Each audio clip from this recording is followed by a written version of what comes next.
begins in 3, 2, 1.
Good morning, good evening, good night, wherever you're watching us, I guess. This is the College Lacrosse Live. I'm with Dan Arestia. We're going to be getting into the games for this weekend. We're going to be recapping some games last night. That was the UNC that everybody pays to see. I will tell you that. We had a Hopkins game last night. It's going to be fun. Full slate here. Dan, how you doing, man? I'm doing good. I'm bracing for yet another snowstorm in the Northeast. I can't believe it, but we're getting another one. But yeah, man, we had some good Friday night ball last night. It's been a good week of lacrosse in general. Up and down, all of like D2, D3 is in action now too. So there's been a ton of good lacrosse to enjoy over the last week since we were last together. Yeah, we appreciate you guys joining us. We are going to continue to build this out. I'm trying to fix my studio behind me every time I feel like I've got like a new video set up. So I'm trying to maximize what I got going on here, but also the shows, right? Like the D2, D3. I've been talking to some people, Dan. We might get some co-hosts in here to talk some D3 grit, maybe. That's what I'm talking about, man. They deserve it. They played in the snow. They played in the cold. All right, we got the most people ever for the start of a show here, so it's just gonna ramp up. It's just gonna ramp up. But we had an awesome game last night here. UNC showing their true colors, their playmakers. Basically, you saw Dom Petramala take over. You saw Owen Duffy. You saw a lot of dodging threats, and that's what people expected. Some people ranking UNC number 1 to start the year, and they sure came through last night. So I'm going to play a couple here, and then I'm going to get your takes, Dan. And then the offense just kind of fell off a little bit. Dom Petramala off the feed, low to high, into the back of the cage. Instant offense, 70. Would say, we don't think they run midfield lines. They just think whoever's closest to the box goes in the game. As Owen Duffy off of the end line just outraces his defender and puts the backhand in the back of the cage, and Carolina has settled in quite nicely. I love this dodge by Duffy. You see how he sets it up, a little bit of a nice plant foot, getting the defense to force him to his offhand. He's a righty, so they want to flush him up to his left side. He says, dare me, okay. He goes up there and he gets that step, and then that backhand gives him the ability to have some deception. All right, and our first comment here might owe a healthy Owen Duffy an apology coming in from Travis Starr. That's true. I apologize, Owen. Man, what did you think about the game?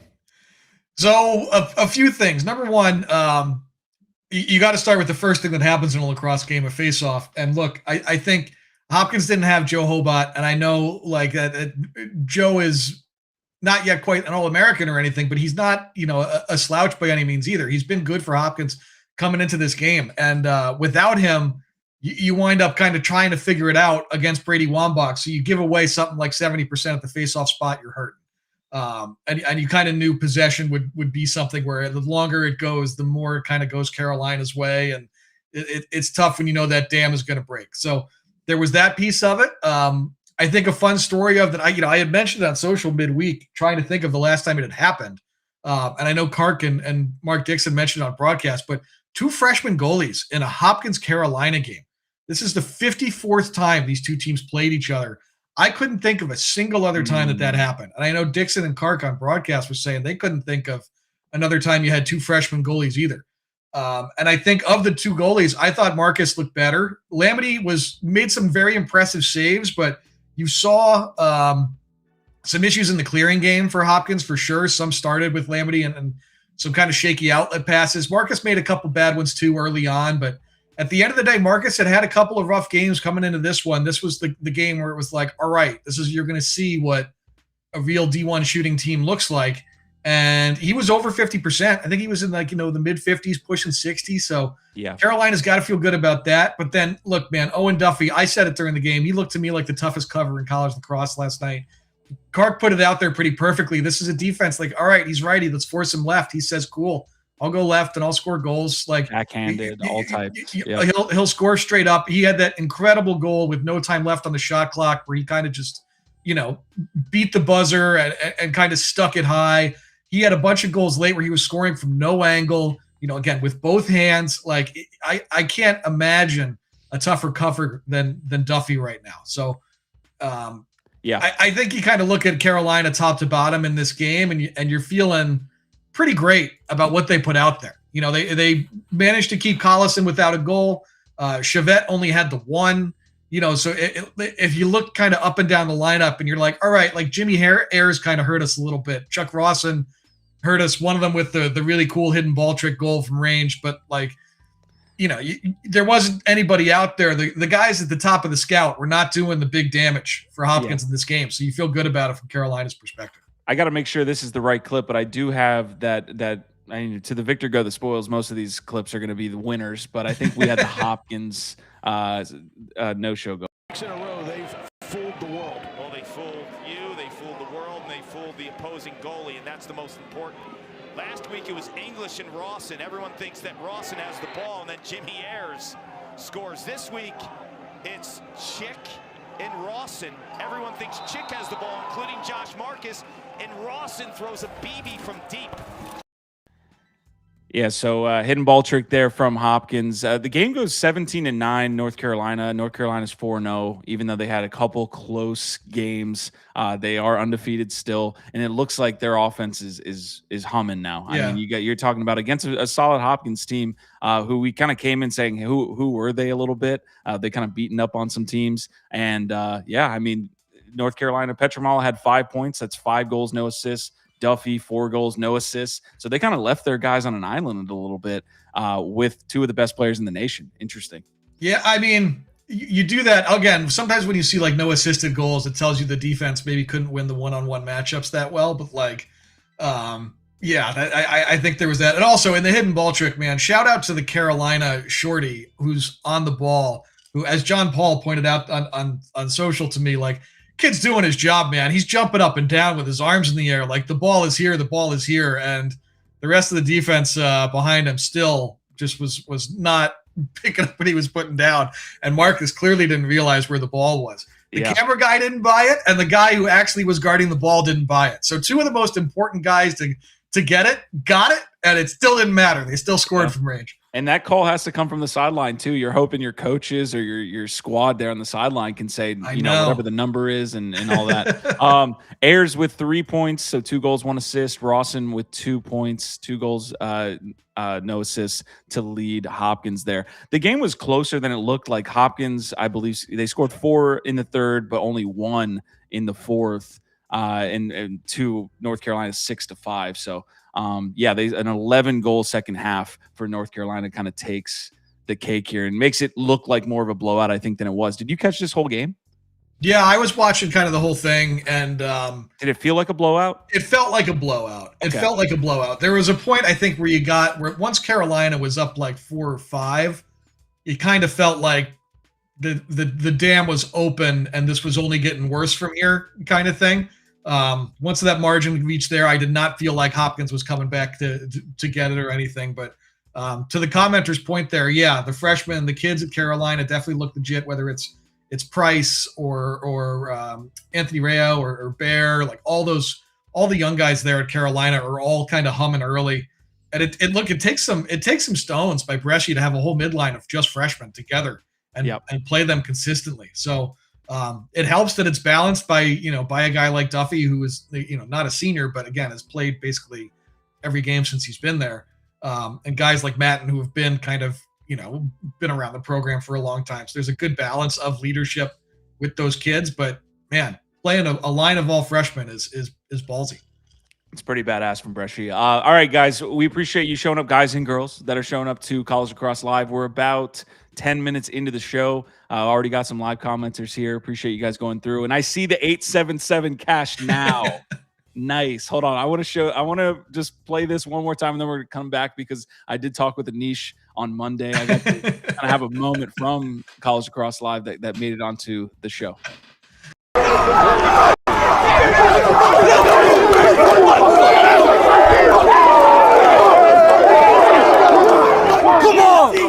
on! Still undefeated. Still.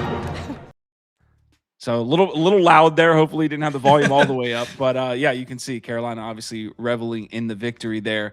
And yeah, going back to 877 cash now, which is obviously that Petramala Duffy combo. I brought up the moment we had last week to Anish on the podcast. It was fun, man. He enjoyed it, and then you said even afterwards, you guys were able to chat about it. So that's pretty cool. Yeah, again, like if Anish is on the call, you gotta have your ears open, you gotta have your mind open, and be ready for some things that are you might not catch it right away. Then you hear the 877 cash now, Duffy to Petro, and you're just like, oh yeah, I should call JG Wentworth. The trio wasn't together last night, right? Was Anish on that call? That was Anish, or not Anish. That was Mark Dixon on the call, which Gotcha. was usually, it's my brain was like short circuiting. I'm used to Dixon on the Big Ten calls, or Joe B or somebody like that sometimes. So Sure. hearing Dixon on the ACC network, almost it was like I'm used to hearing him in other places. But Yeah, him and Kark were on the call last night. Yeah, I had a clip that kind of like almost went semi-viral for me. Like I don't know if that it classifies as viral across all of social media, but it was Anish talking about the scheduling, right? But we got 2 back-to-back Friday night ACC games. Is that a step in the right direction? I mean, that's nice. We had the Syracuse Maryland game last weekend. Now we get a UNC Hopkins game here on a Friday night. Obviously that helps, right? I love the Friday happy hour lacrosse. I love the 5 o'clock start, the 6 o'clock start on a Friday. I really love, once you get into conference play, the Sunday night primetime Big Ten Network game, when those start becoming regular, those are great. That's usually get Joe B on the call, and you're going to get, a Sunday night Penn State, Ohio State game on Big Ten Network or something like when you get into that time of year, I love those. And that's like the fun of the game that's not up against anything else that's really good. You don't got to worry about flipping around because everybody's on at noon. Man, the Friday night and the Sunday night are 2 of my favorite games to watch. All right, we're going to get into the rest of the week's slate of games here. Before that, we do have some recaps that we want to touch on. I think Tactical is mentioning, is St. Joe's for real, and can the Syracuse game be forgotten about? They got crushed in their opening game. St. Joe's, I think it was 20-2 in their first game of the season. And since then, they've knocked off Villanova and now Towson last night. Dunn's got the short now, under 10. You see the urgency now. Backside. Barber behind the back. What a play. Oh, Barber with the BTB. I love that. I love the audio cut out there. That was like, that was such a moment there. But yes, again, St. Joe's taking down Towson. That goal, that BTB goal, which was fantastic, by the way. They ended up like slowing it down. Great highlight there to go up 2 and put that game away. Any thoughts here on, either Towson or St. Joe's? I mean, St. Joe's coming through and now beating 2 ranked teams in a week, but Towson obviously having kind of postseason aspirations. Where are they at? I mean, you said it. Like St. Joe's is now beaten back-to-back ranked opponents, right? Nova was ranked 16 when they played last week, and now they beat Towson, who again is like somewhere between 15 and 20-ish in the poll kind of spot. So like St. Joe's is going to be a top 20 team this week, and I think that makes you for real, right?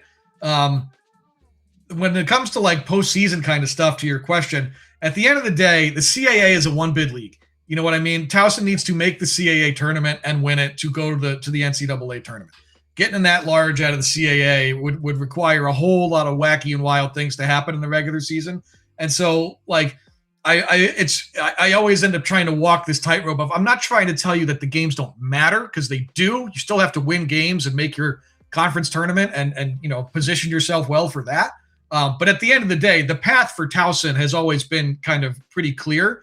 The St. Joe's is probably the same. They'll probably need to win their conference, which, like, winning the A10 is not the easiest journey in the world. You're going to have to get through teams like Richmond, teams like High Point, who's not a bad squad. Obviously, Richmond is some people are picking as a Final Four team. Yeah. So, but look, man, I thought Tommy Gross was great in net for St. Joe's. You saw some interesting things. Number one, Towson had opportunities late to tie this game. They had the ball last. They had a kind of a late possession to get some shots at goal, including, I think, an extra man late. And Gross made a couple big saves late. And you saw St. Joe's do it at times in this game, but they face guarded Weishauer for times. Did the old just like have somebody just stand and just, helmet to helmet with the kid, wall to wall, and say, beat us 5v5 with other guys. And again, like I've kind of been saying, like, I think like it's reasonable to do that. Weishauer is a first round PLL pick. But it's not like it's if the rest of that team isn't any good. Towson was still and could have won that game, had good looks at net late, and it was big saves that kind of, robbed them of the chance. Villagomez still had a hat trick. So he looks good too. He looks big. He is a big boy, man. He is a big kid. I think he's like 6'5". So like they can still give you a hard time. They've been really good in net. I know Nyland didn't have his best game last night, but like they're still a good team. I still am a believer in Towson, but honestly, what you might see is in the poll this week is these two squads kind of swap spots, right? Towson kind of falling out to somewhere in the receiving votes kind of area, and St. Joe's kind of jumping in like the 16 to 18 range. Yeah, you can see Villagomez, who we just mentioned, pacing Towson, and then on the St. Joe's side, Tyler Moore and Ben Dutton, I believe, both having 3 points or 4 points each. But yeah, spread around points for St. Joe's. You see they took down Towson, man. That's a solid win. I love that you mentioned the tightrope that we have to play, though, because a team that's not going to get in as an at-large win your conference, Yeah, I know. Ben Dutton, by the way, an annual contender for the King Bucket crown. Kid had 47 goals last year and 8 assists. He's going to put the ball in the net, man. Not too much else. We've got a couple more game recaps here. Fairfield over Sacred Heart that I want you to kind of mention here. And then I watched the Colgate-Harvard game simply because I'm getting more into the 10-man ride and kind of transition stuff for my own team this year. And I wanted to see how Colgate did it. And boy, I wasn't let down at all. I mean, Colgate is absolute insanity. If what I'm doing with my team is a little bit crazy, they are in the insane asylum. I mean, they are running double poles on the faceoff every single time. They are 10-man riding, no matter if it's a settled ride or an unsettled ride. They got 3 poles on the offensive side of the field sometimes. I know I'm kind of making a little bit of an example there. They didn't do that much, but it just felt like it was absolute insanity from Colgate. I like the chaos that they tried to live in. But, didn't work. Harvard obviously taking that W. But it was a fun game to watch. I will say, I said it this year about Colgate. I said it about them last year too, is that, man, they know who they are and they play that way. And like you would think like they're playing, we're coming at you. We are playing aggressive. We're going to try and run. We're going to get after you in the ride. We're going to get after you on faceoffs. This is just what we do. And it's going to create chaos up and down the field. And even against a team like last year, like they're playing Virginia, a team that like thrives in that kind of environment. And you just know Colgate's going to be like, yeah, this is what they're good at. And I don't care. We're doing it anyway. Like this is, it's who we are. It's just who we are. And so like, look, they're going to take some L's sometimes as a result of playing that way. And it may be playing into somebody else's strength, but they're never going to get cheated out of, they're not going to play to be something that they're not. Yeah. So like they have an identity and they play to it. And I think they deserve some respect for that. Yeah. Teddy Malone and Jack Spidell pacing Harvard there, 6 points apiece for them. Tell me about this Fairfield Sacred Heart game, and then we got a lot of games to cover before we head on out. Appreciate you guys joining us. By the way, we're here Saturdays and Monday mornings to recap the games that happened this weekend. But tell me about this Fairfield Sacred Heart, Dan. Yeah, Battle of Black Rock. I'm going to keep calling it that until it catches on. I mean, nobody else knows the neighborhoods here, but Black Rock, if you don't know, here in Connecticut, in between like Fairfield and Bridgeport area where these two schools are located, is a little area called Black Rock, which is like a fun, cool, like lots of bars and restaurant shops, cool things like that. And they kind of each overlap into it. So I want this game to be the Battle of Black Rock, but even think it has a nice ring to it. Anybody on the team feeling that? I don't know of anybody else who was running with this from either school. Got it. I don't know. Anyway, Fairfield had a lead in this game of 5 goals going to the fourth quarter. They were up big late and they lost. They were up 10-5 going to the fourth. They lost 13-12. I think as I was kind of taken away from this game is Fairfield needs to figure out how to play the fourth quarter of games and how to play with a lead, because the same thing happened to them with Lehigh. They were at Lehigh. They were up 12-6 late, and they needed 2 OTs to win that game, I think 14-13.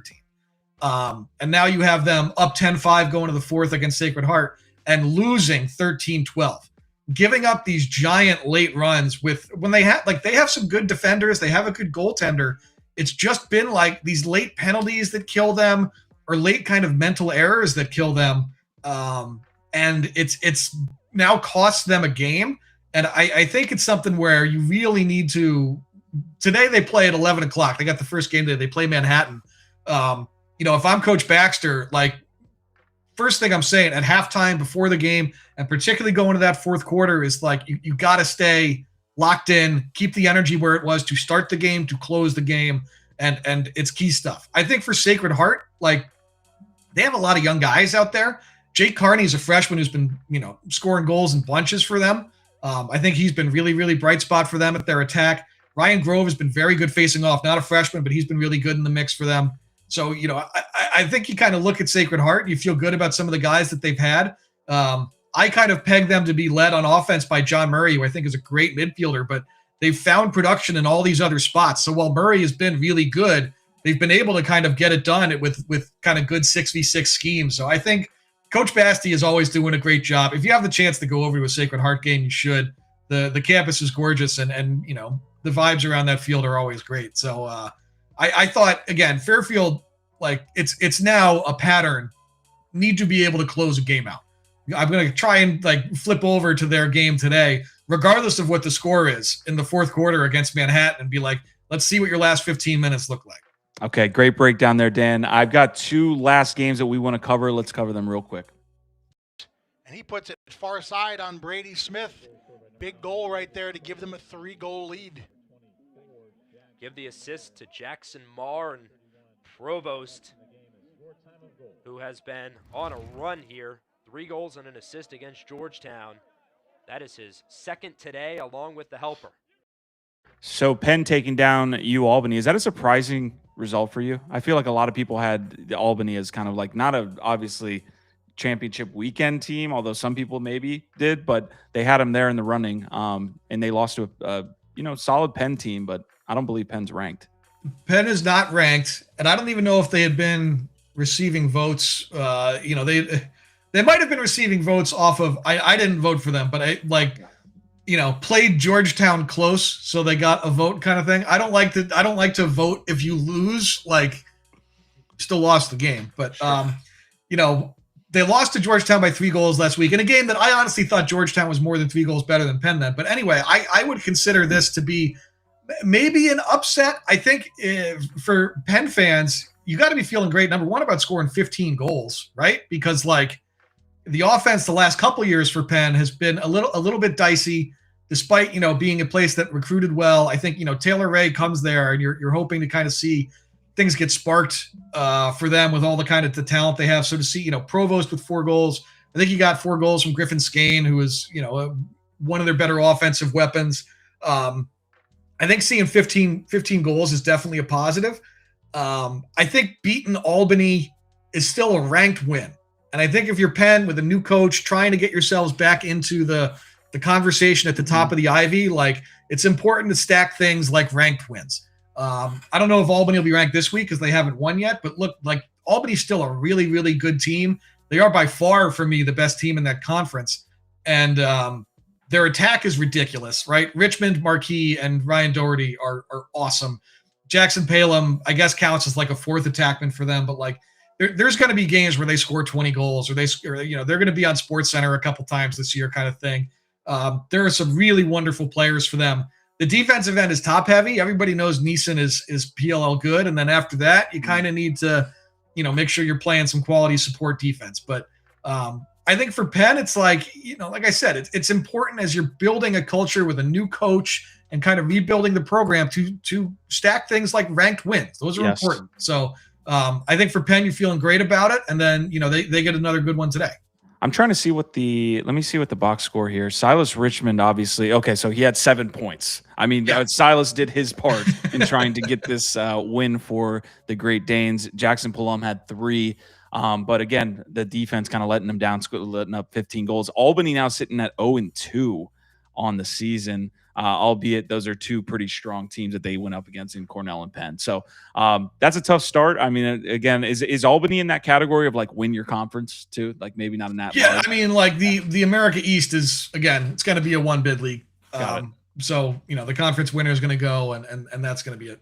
Okay. And just make your non-conference as hard as humanly possible. And then I mean, they're non-con. Look, they play Cornell, they play Penn, they play Georgetown. Yeah. Like they stack up the non-con. Coach Marr does an awesome job of, UMass is a great non-con game for them. Like they really do load up the schedule well. But again, great point by the commenter there. Penn wins this game every year, but like, I think I still am high on Albany just because like on a given week, they might just show up and score 20. Gotcha. All right. We've got a Romo team too. We're not going to cover this, but I just feel like they took a lot of shit for the first couple weeks of the season. Now sitting at 2-3, but they actually got a W as well. The last recap we want to do, because we're about halfway through the show. The most viral moment I feel like from this past week was the Notre Dame mascot doing like something like 400 push-ups. I think you said it was, Dan, like in that range. I think he ended up doing 430 push-ups or 435 push-ups. I think I have a clip of not the mascot, but them scoring. Let's see. Lynch, and it's an offensive performance that rewrites the record books for Notre Dame men's lacrosse. 29 goals, the most in a game in program history. My goodness, what a day. Impressive to say the least. Nice dodge up top. Yeah, you feel for Bellarmine there. 29 goals. That's tough. I don't know who I feel worse for, the Leprechaun or Bellarmine. Not much to say. They have a great tilt with Georgetown here, which is going to be, hold it.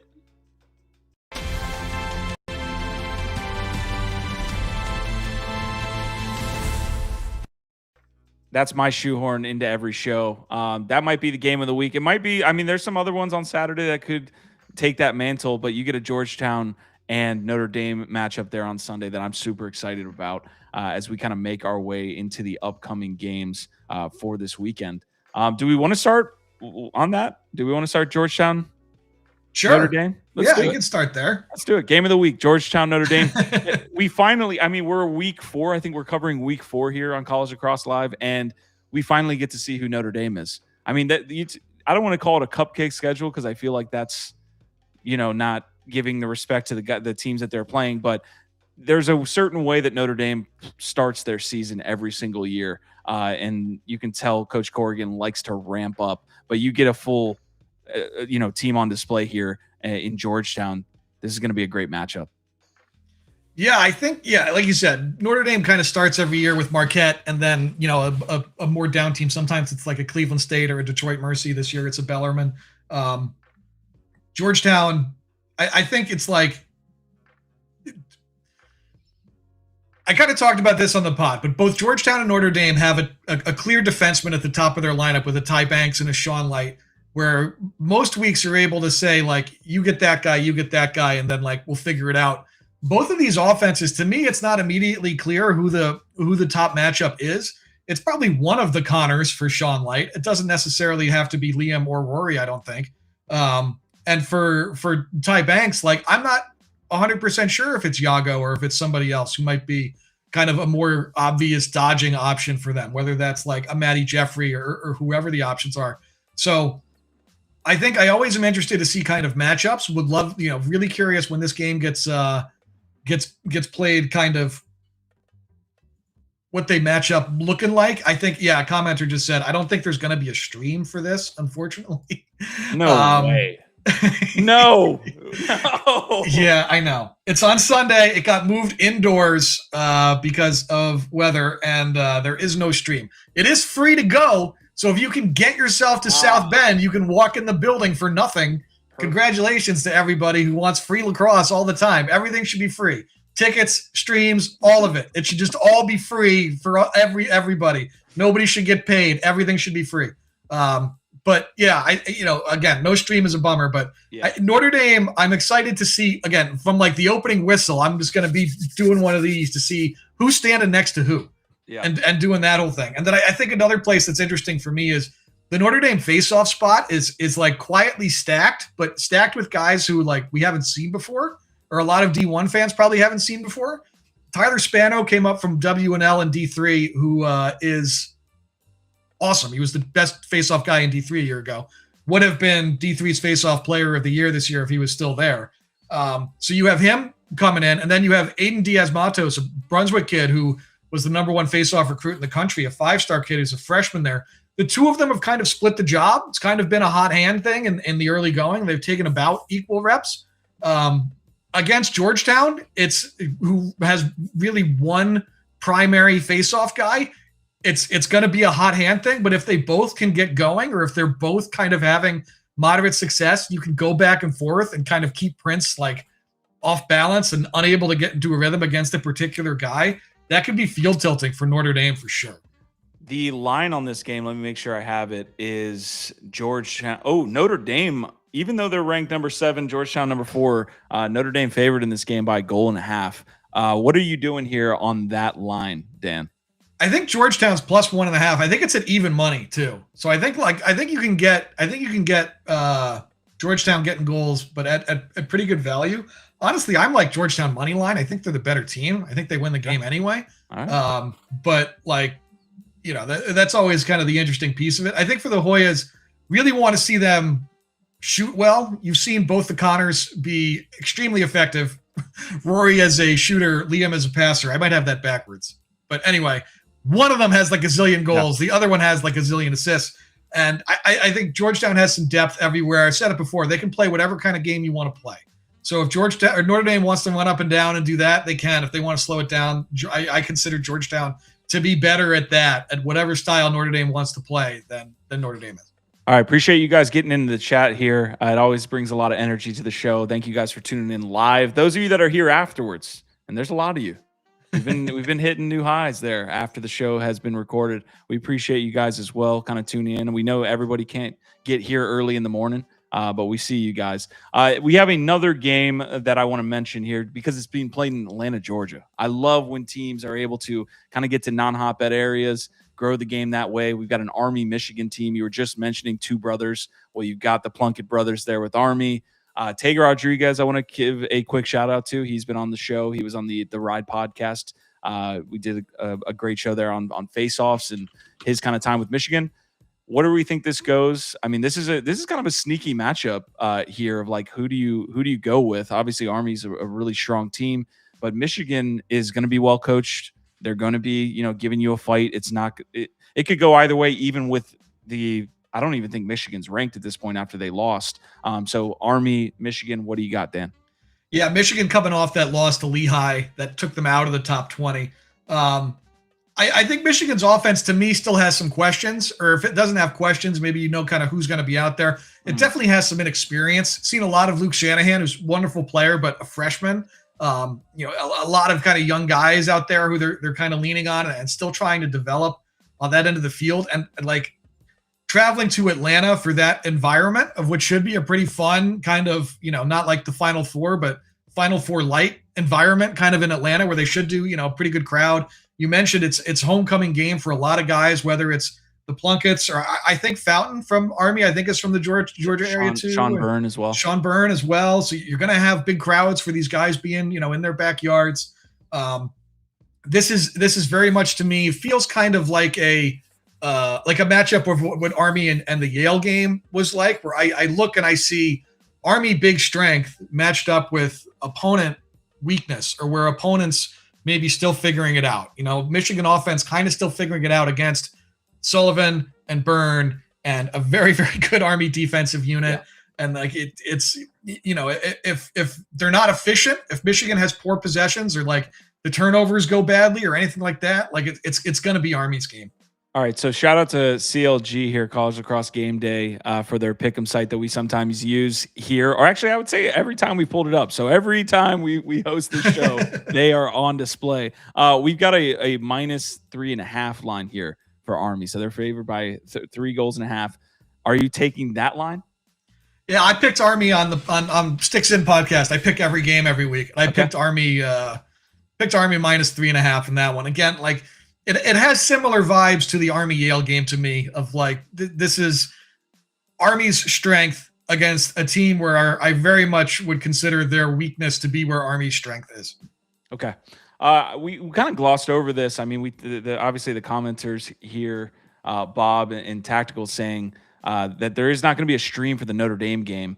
And that's unfortunate, man. I look, somebody get in there. I'll take a cell phone stream. As much shit as I'll talk about a cell phone stream, I'll take it. If you want to instantly add like 1 million social media followers and get like a ton of likes and go viral and be an internet hero, get yourself to South Bend and charge that cell phone and just turn that thing on and you'll be a hero. Look, I mean, I have a full day to get there. Don't entice me here.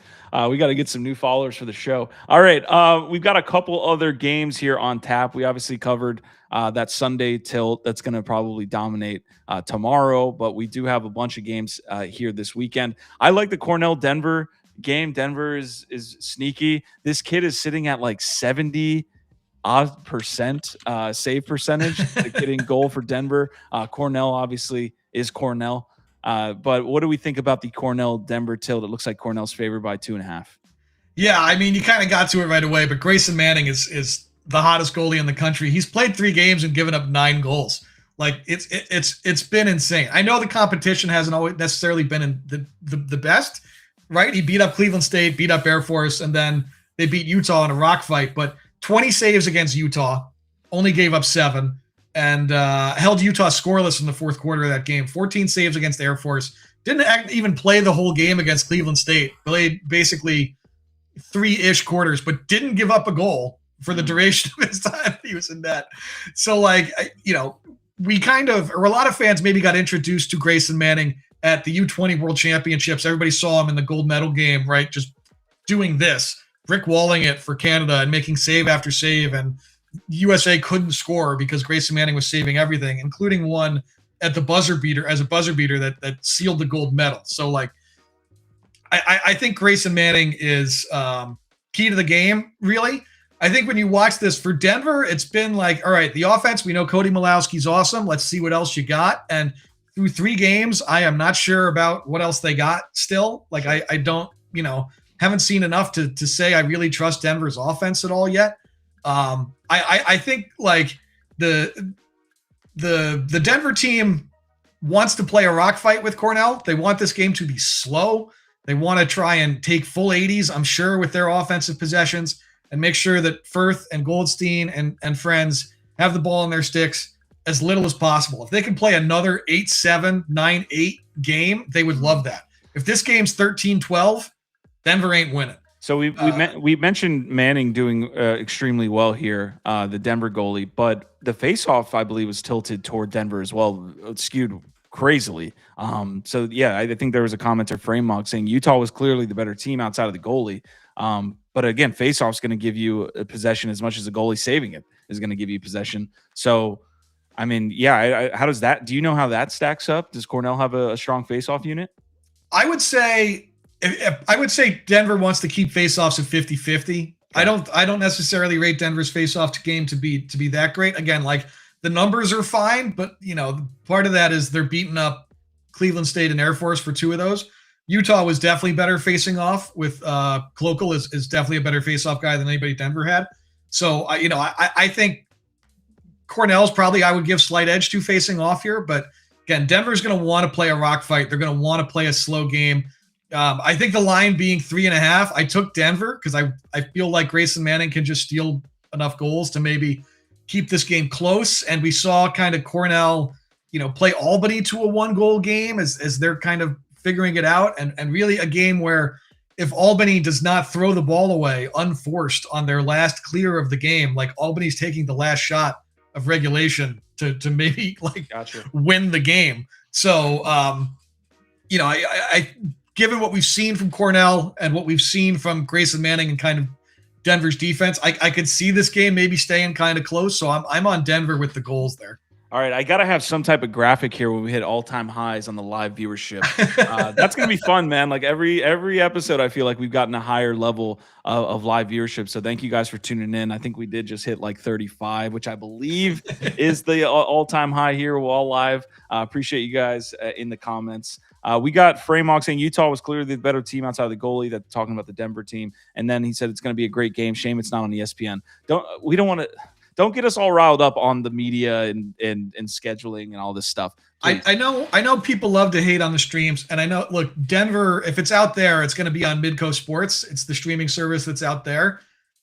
My philosophy has always been I will never complain about paying for a stream that's worth paying for. Yeah. Midco Sports is worth paying for.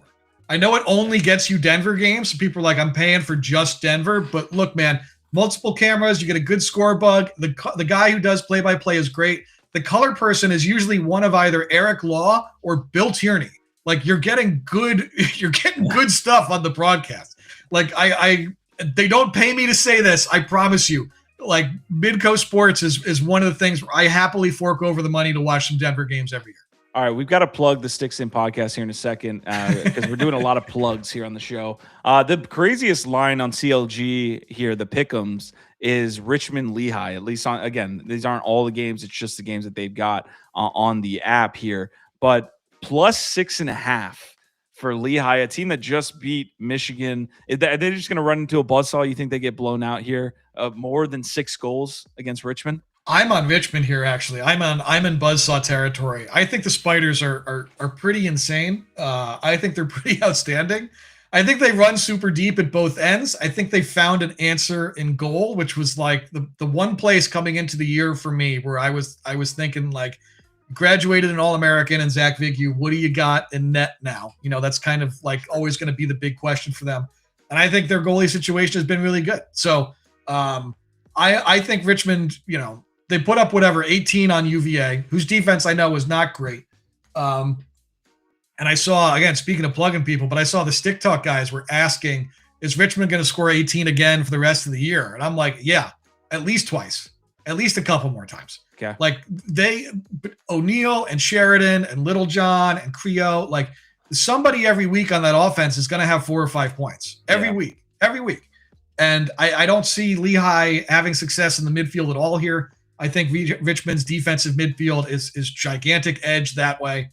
And I just don't know where Lehigh's going to be able to go to find a ton of winnable matchups in this game. So I've got Richmond rolling in that one.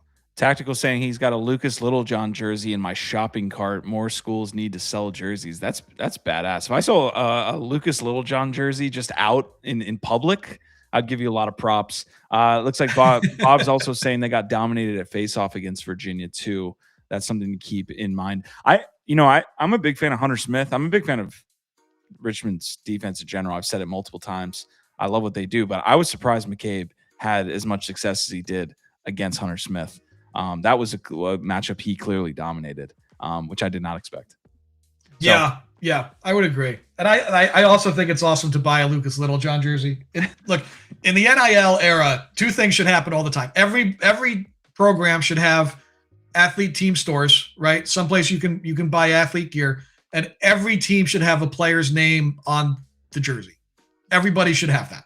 In the NIL era, I need to know who all these guys are so I can buy their gear and we can support the program and support the kids. All right, we've got a Saturday tilt. Actually, Dan, I'm gonna see this over to you. Game of the week here on this Saturday.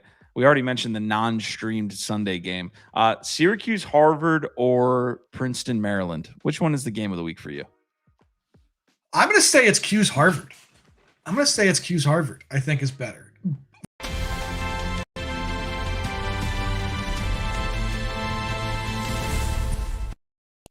All right, Syracuse, Harvard. I got hit by the hard out to the game of the week clip. Look, Cuse and Harvard played 2 games last year that were both instant classics and bangers in the Dome, right? Regular season game. Hughes gets out to the early lead, and then like Graham Stevens in net for Harvard just, ascends to a different plane of existence and saves everything for the rest of the game. And Harvard comes back and wins, I think, in OT. And then in the tournament, they play again in the Dome, and it's another 1-goal game that Hughes wins with like late goals. They got to score one at the buzzer kind of thing. It was up and down, unbelievable. I think that was the game where Jerry Burns set his personal best 40 time running down the sideline to call the timeout. Like, it was an electric game. And like the two teams have just played great games in recent years. I think you want to see Hughes play a game now after a week being number one in the country. Like, how does that affect you? What does it do to you to be number one? How do you feel about being number one? It's a different kind of being hunted to be the top team in the country. And I think Harvard, what they've done so far, dismantling Colgate, stacking some good early wins. I think they're a team that could be kind of dangerous. It's a little bit under the radar in the Ivy, a little bit as everybody's kind of hung up on Cornell and Princeton. So I think this one could be great. I had Joey Spallina on the Sticks In podcast this week. Nice. To talk about it a bit. And, Joey couldn't say enough he's like, look, man, Teddy Malone and Jack Spidell are ridiculously good scorers. Like, they got kids who can score over there.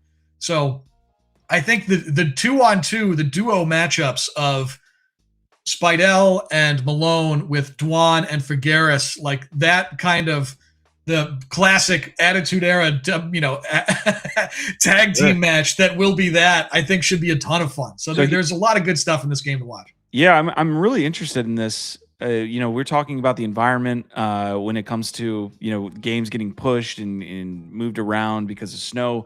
I'm in Virginia. I'm not getting much snow, if any at all. But you're saying there's a bunch of stuff happening, in the Northeast.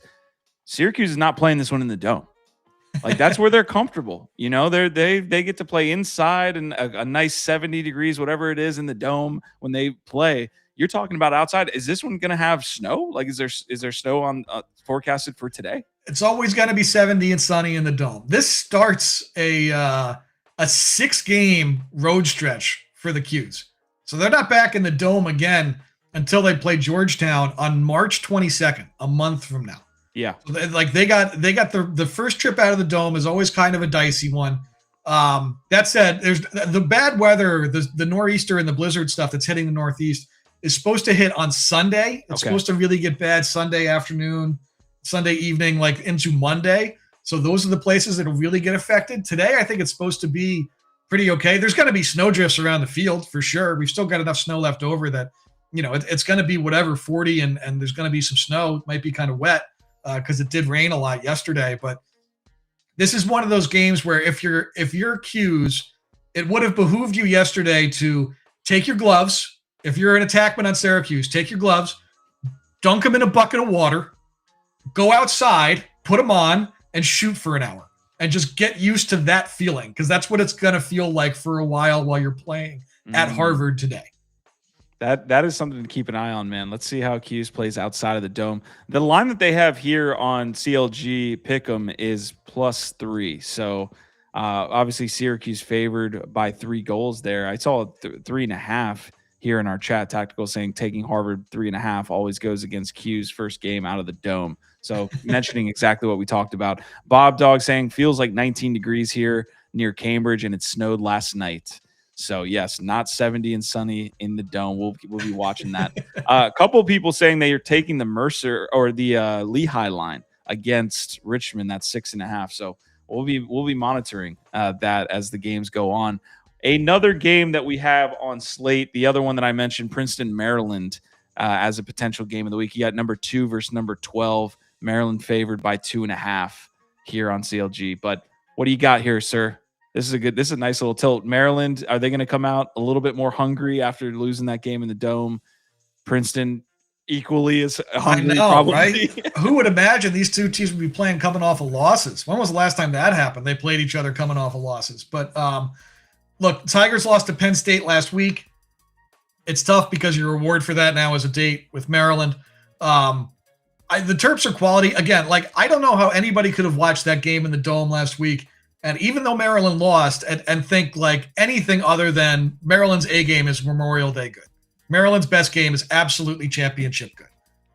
They are like just extremely stacked. I think this is a game where I came into this season wondering a lot about what Princeton would have on defense. Their defense was a little meh last year, and that's a defense then that graduated Colin Mulshine and some other really good players. So, like, they have some quality short stick D-middies, and, they feel okay about them down low, but did not love what we saw from them on defense against Penn State. And this is a Maryland offense that's going to be rolling in with, look, Spanos, even if he's not 100%, if he's dealing with an injury or something, like if Princeton couldn't handle Aquino, they're not going to be able to handle a Spanos or a Stovall or guys built like that who can just kind of bully through you. So, and then that doesn't even mention guys like Johnson and Lyons who know the Tigers extremely well. They're Yale transfers, right? We've seen these guys plenty. So, like, this is something where Princeton's defense needs to have it figured out and buttoned up this week, or I think Maryland has a chance to eat them alive. I really do. This is one where I'm on the Terps here, which is tough because it puts Princeton in an early 0-2 hole. But like, I just feel like I didn't see enough that I loved out of that Princeton defense to trust them. And I think the way that Princeton wins this game is Rupel does not have a hot start in net for Maryland. I think maybe you saw some saves or some moments where you were like, all right, Logan McNaney's not here anymore, which like is not a knock on Rupel. It just doesn't mean Rupel's not a first-team All-American in his first day. But maybe you feel like if Princeton can start shooting hot early, they have a chance. But Maryland's offense against a suspect Princeton defense to me is scary. Yeah, Tactical saying Maryland bounce back game, and then Randy Leahy is saying 2 words, John Tillman. Going back to 2015, this game has not been within 3 goals. Closest it was last year was a 4-goal margin. Yeah, we started the show by saying, hey, that we kind of need to play a tightrope a little bit when we talk about some of these games that don't mean much for a team in a conference that is not going to have an at-large. The Ivies aren't that. So Princeton losing this game or subsequently winning this game could do a lot for their resume of getting an at-large in, outside of the Ivies, who, a lot of people picking Cornell to win the Ivy League. So this is a big, I wouldn't call it a must win, but the same is true for Maryland, who again, like if they don't win the Big Ten, we'll have to have the conversation, and we'll need to build the resume a little bit, and may or may not have the opportunity to make up a game with Richmond, where I know people were just like, all right, they postponed the game against Richmond. Dude, Richmond's a top 10 team in the poll. Again, the RPI is always going to be a different animal and all that kind of math and nonsense and all that. But like, Maryland might not have the ability to say we beat Richmond for their tournament resume because that game got postponed if they don't find time to make it up. So like, the Maryland non-con of Princeton and then Notre Dame next week, and they have Virginia on there too, but then otherwise it's the only other non-con game they have left is Delaware. So like, got it. It's a big it's a big run, or a big, as you said, kind of important for the tournament resume game. But I'm with the commenter who was saying, this is one where Tillman is going to have this team ready to execute, man. Gotcha. And this feels like a Maryland win to me. Okay. Yeah, I got Maryland to cover in this one as well, especially coming off that loss against Syracuse. It'll be interesting to see, though. Like you said, when's the last time these two teams met on coming off of losses? So we'll see. Any reason why the Boston line against Yale would be 1.5? I mean, Boston 18. Yale hasn't shown much of anything. In I don't know. It feels like they're kind of, I don't want to call it fading into irrelevance, but Yale not showing us a strong, start to their season again for what I can say is like the second or third year in a row. Yeah, they lost. The Army loss was tough for them, again, because they were up early. They were up 5-2, 6-2, and then didn't score a second half goal. I went up and I saw them play Marist on Tuesday night. I wanted to go see them in person. And they, again, first half, it was closer than maybe, you would expect. Second half, they kind of broke the dam open and ran away with it. Yale's playing some young guys on offense. Grogan is a freshman starting at attack who is a really good player. Connor Gately is a sophomore at attack who I think is a star in the making. So there's some young guys out there. But look, Yale's kind of, it's a year where the last spot in the Ivy is super interesting, right? We all kind of have Princeton, Cornell, Harvard as like 3 teams that will make the Ivy tournament. And then there's nobody who's 100% sure if it's Brown, Yale, Dartmouth, or Penn, who's going to be the fourth team in the Ivy League tournament.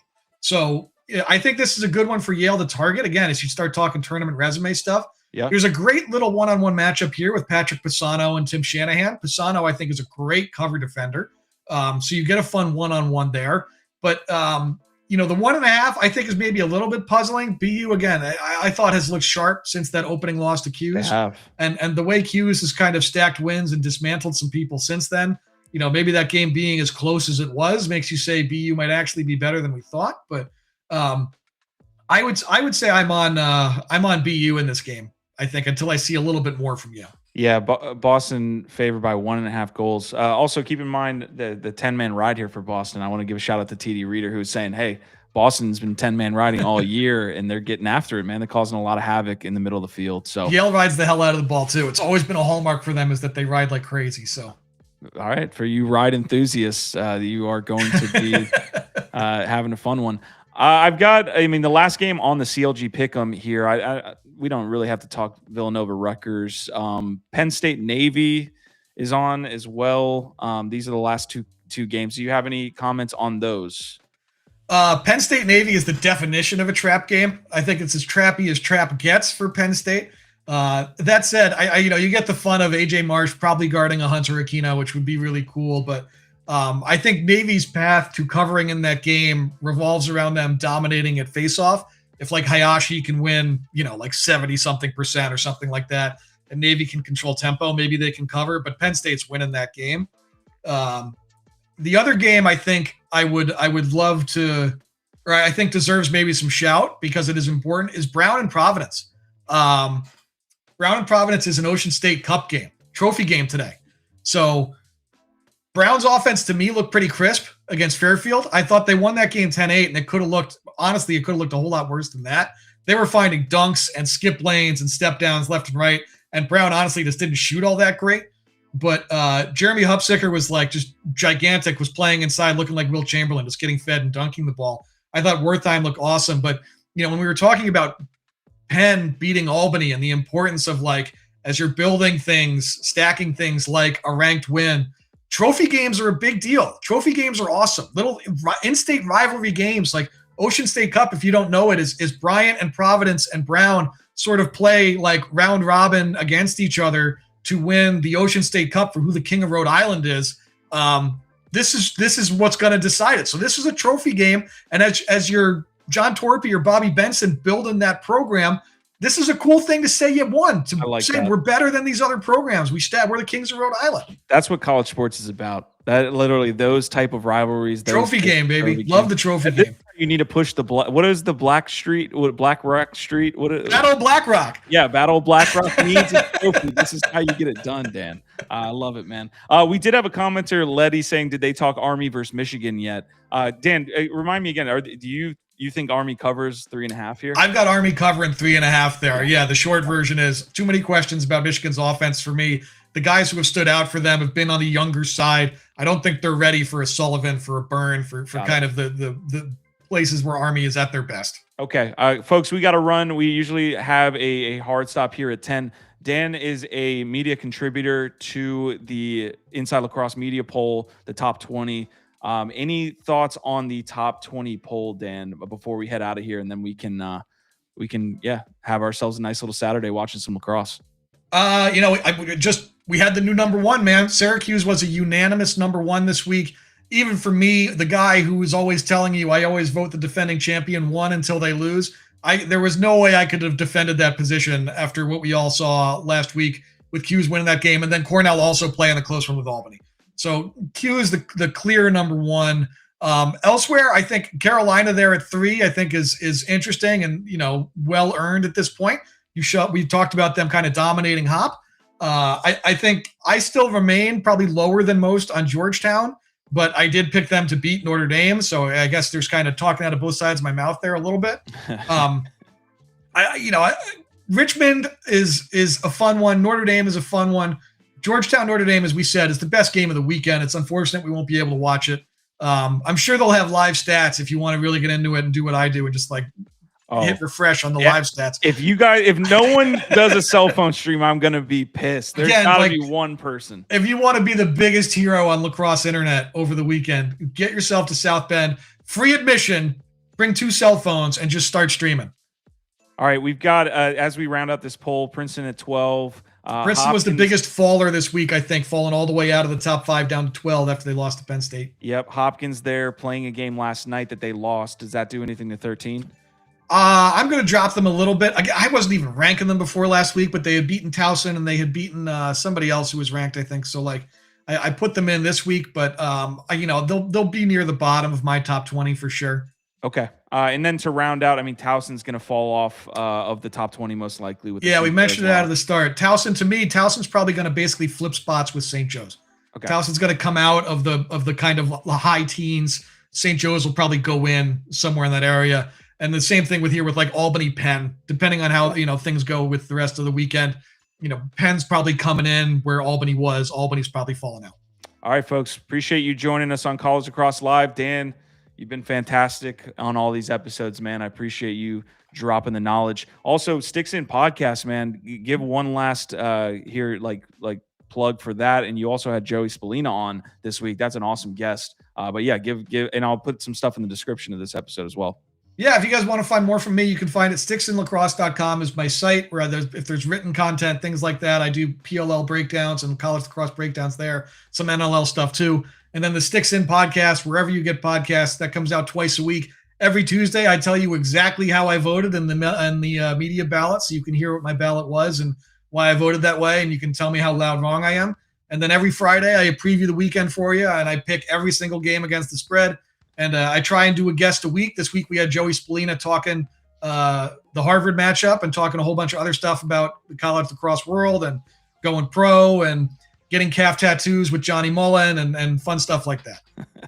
I love it, man. We appreciate you guys showing up. Randy, Tactical, Letty, Frame Mog, 3130, Bob Dog. You guys have some crazy ass names here. David Mitchell, appreciate you guys joining us all the way through. You guys make it a lot more fun of an episode when you get involved. So till Monday, we'll see you. Enjoy this slate of College Lacrosse. This was College Lacrosse Live. Enjoy the games, guys.